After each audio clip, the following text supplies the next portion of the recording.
Siswi itu tanpa sengaja tertidur sebentar di kelas. Saat terbangun, ia kaget mendapati guru sejarah justru sedang membahas tentang dirinya. Di papan tulis tertulis tanggal lahir, latar keluarga, bahkan tempat tinggalnya. Saat menoleh ke buku pelajaran, ia makin terkejut karena tulisan sejarah telah berubah menjadi namanya sendiri, lengkap dengan silsilah keluarga dan foto masa kecil.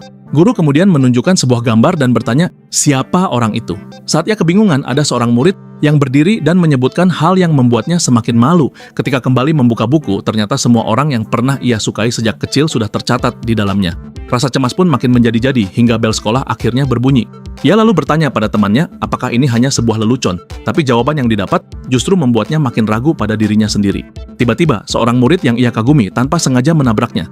Saat membantu mengambil bukunya, ia melihat bahwa murid itu juga memegang versi lanjutan dari buku yang berisi tentang dirinya. Lebih mengejutkan lagi, ternyata pelajaran favorit murid itu berkaitan dengannya. Bahkan ia bercita-cita masuk universitas yang memakai namanya sebagai jurusan.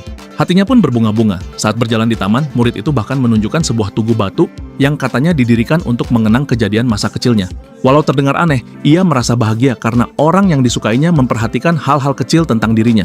Sejak saat itu ia bertekad belajar lebih giat agar bisa masuk universitas yang sama. Namun suatu hari ia kembali dikejutkan ketika guru lain membahas kisah hubungannya di depan kelas, bahkan melibatkan sosok yang mirip dengan orang yang ia sukai. Guru itu lalu berkata bahwa pria ini memiliki daya tarik yang sangat kuat, sehingga mudah membuat banyak orang terpesona. Dengan kata lain, identitas aslinya adalah